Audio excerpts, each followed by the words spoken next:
The more I learn, the more it seems that seed oils are a major contributor to America's obesity epidemic and Western diseases in general.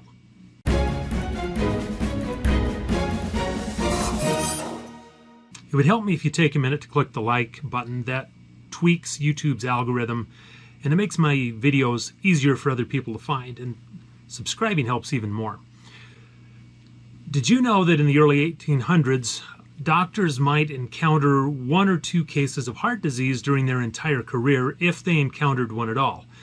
Some people died of sudden death, which is probably a heart attack, but those were also rare. Cancer was also rare. Now, heart disease is the #1 killer in the U.S., and cancer is close behind it at number 2. Type 2 diabetes used to not exist. Now 1 in 10 Americans has it.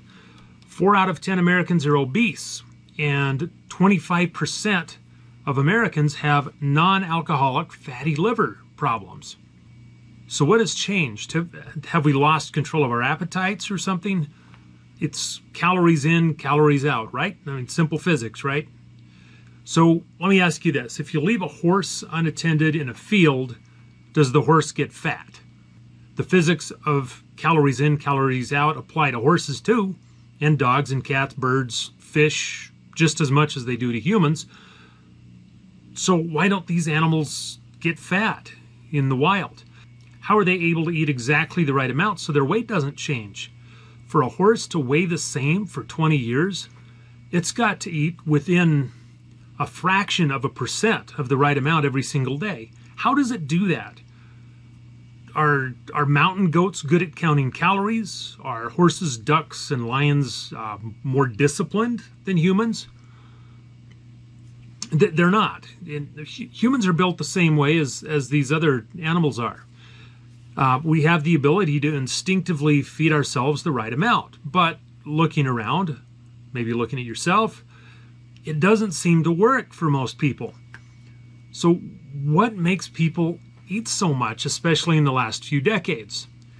The fact is, you can make animals fat, but you don't do it by increasing the amount of food available to them.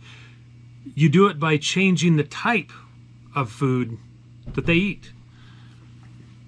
As I've looked into it, the primary culprits behind America's obesity epidemic appear to be refined sugars and man-made seed oils.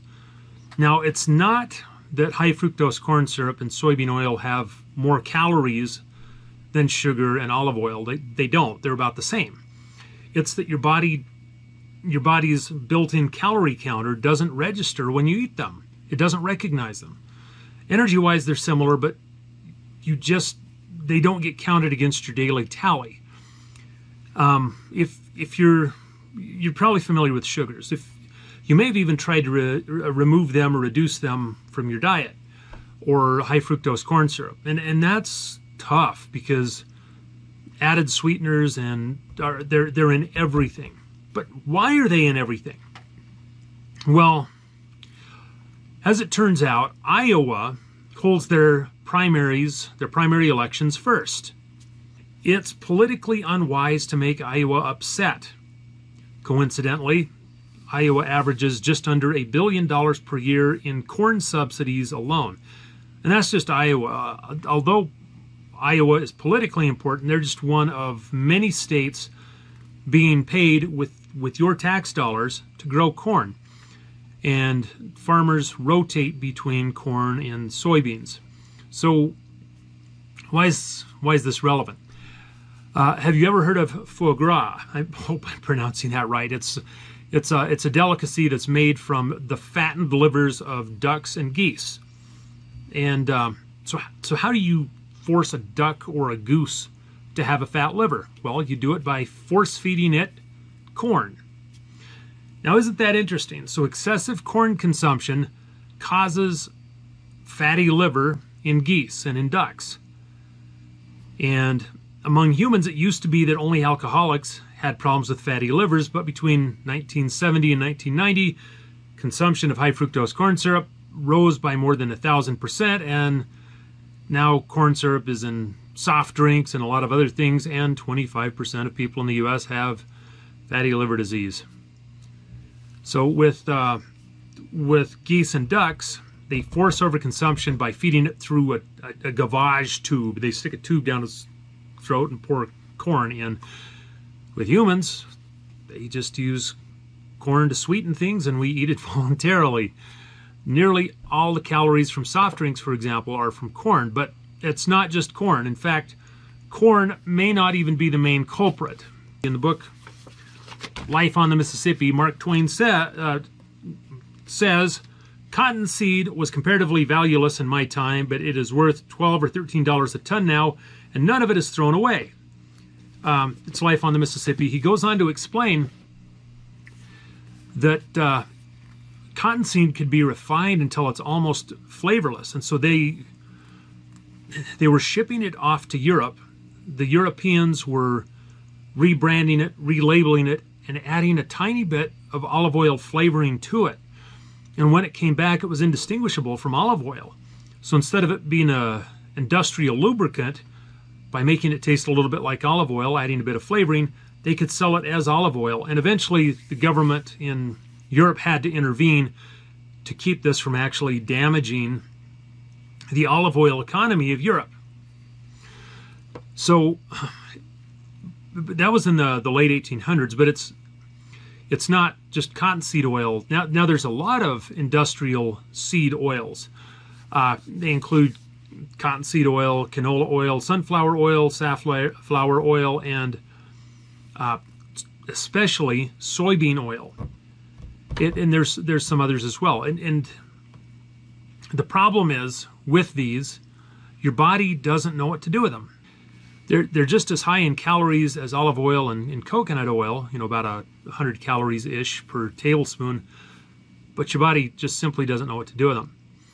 So Dr. Doug McGuff, he's an emergency room doctor and also an author. He explains that when you're consuming saturated fatty acids, such as olive oil or coconut oil, there's a feedback mechanism that causes two things to happen automatically. First, you temporarily block fat storage. You're not able to store fat for a brief period of time. And second, it suppresses your appetite, so you'll stop eating what you're eating. And with polyunsaturated fatty acids, such as soybean oil and most of these industrial seed oils, that whole mechanism, both parts of that mechanism get missed. Number one, there is no appetite suppression. You can happily eat an entire bag of corn chips or potato chips. And secondly, you continue to store fat indefinitely. There's no mechanism to block fat storage.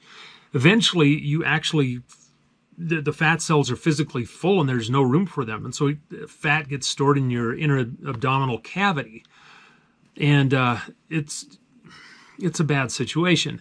If you've tried removing sugar and high fructose corn syrup from your diet and you thought that was difficult, you should try removing seed oils. They're in absolutely everything. They're in salad dressing, they're in mayonnaise, they're in potato chip, they're in corn chips, they're in tortillas. I looked all over trying to find tortillas that didn't have some sort of seed oil in them or some hydrogenated oil. And the only ones I found were at Whole Foods Market for like $10 a pack, for tortillas. And so I just started making my own using olive oil. It's actually a whole lot easier than I thought it would be. But it's hard to remove these. They're in everything. Should the government get involved? Well, that's kind of a funny question because they already are involved. They're subsidizing the production of corn and soybeans.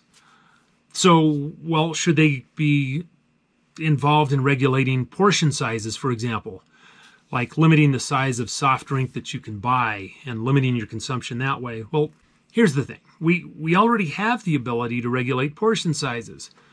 We, like all animals, do it instinctively, but your body needs to recognize what you're eating. And high fructose corn syrup and soybean oil are not recognized by your built-in instinctive calorie counter. That's all I have. Click like, click subscribe, leave comments. Let me know if you've had any luck. Let me know how it's gone for you removing these types of oils from your diet. Till next time.